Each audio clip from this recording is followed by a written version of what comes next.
Yes, and welcome. This is the final installment of Journey Through John, and we have gone one highlight per chapter all the way through John's Gospel. And so today, John chapter 21 just feels like a perfect place to end, funnily enough, this series, especially since we're in a context right now where there's so much death on our minds. We're thinking about, of course, COVID-19, thinking about what's happened in America, what's in the news. I mean, death just seems to be a little bit more in our face than normal. And so what I'd like to focus us on is really two words that Jesus speaks to Peter at the end of John chapter 21. He has, of course, given them the miraculous catch of fish. He's reminded them of what they are there for, and there's lots of reminders going on in this chapter. Jesus has spoken to Peter about his denials, effectively, with the 3 times "do you love me" statements, with the 3 times kind of reinstatement message to Peter, or to the disciples really, that Peter is still a significant player in what Jesus is doing. That's probably not the best way to phrase it, but then right after that there's a little bit where Jesus says to Peter, and I'm going from kind of rough paraphrase here because really I just want to draw your attention to 2 words, but he says effectively, Peter, remember how you wanted to die for me?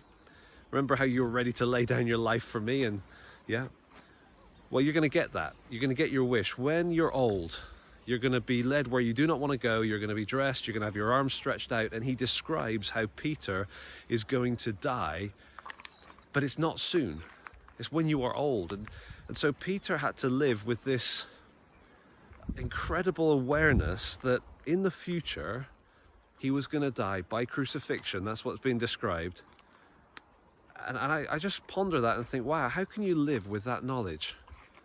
He'd committed to being ready to die for Jesus, and he hadn't made it through the night. A young girl by a bonfire or charcoal fire had kind of messed that up for him, or I mean, can't really blame her, can we? But it didn't take much for him to not follow through. But now Jesus was saying, when you're old, this is going to happen. You're going to get your wish. You're going to get to live for me and die for me. How could Peter live with that hanging over him? Well, the answer is the 2 words at the end of verse 19. Jesus said, "Follow me." That's the way that Peter could go for the next 35 years as an apostle, doing all the ministry that he did, having the impact that he had, knowing all the way through that at a certain point he was going to face crucifixion because of his connection with Jesus. And as far as we know, he followed through successfully. How? By keeping his eyes on Jesus. It's interesting that in that moment, as they're walking along the beach, John's there probably trying to listen in, and Peter says, "What about him?" And Jesus said, "Well, if I want him to remain alive until I come, what difference is that to you? Like, don't stress about him. I know they're always competing and stuff, but in this moment, Jesus says, no, you follow me." Verse 22, he repeats it again. You follow me. That's the key. And as we're thinking about our future, not knowing whether we're going to live for many more years or whether we're going to die soon, the key is follow Jesus. And after everything that we've seen in John's Gospel, we've gone through and just taken one highlight per chapter. I mean, such a skimming of the surface. But even what we've seen, it gives us a sense of who Jesus is, of how significant he is. And he's the one we're following. And I guess that's my prayer for me and for all of us as we've journeyed through John, that we would be so gripped by who Jesus is, so captivated by his character, his personality, the way he worked, the way he spoke, the way he revealed the Father to us, so gripped by that, that we would be deeply desiring to follow him no matter what happens.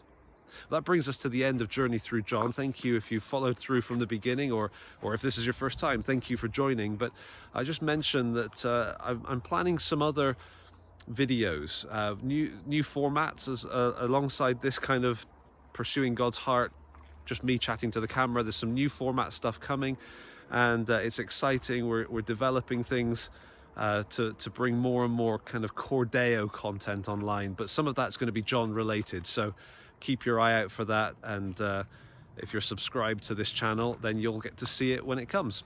Thanks for joining us, and let's pray for one another to keep our eyes on Jesus and follow him.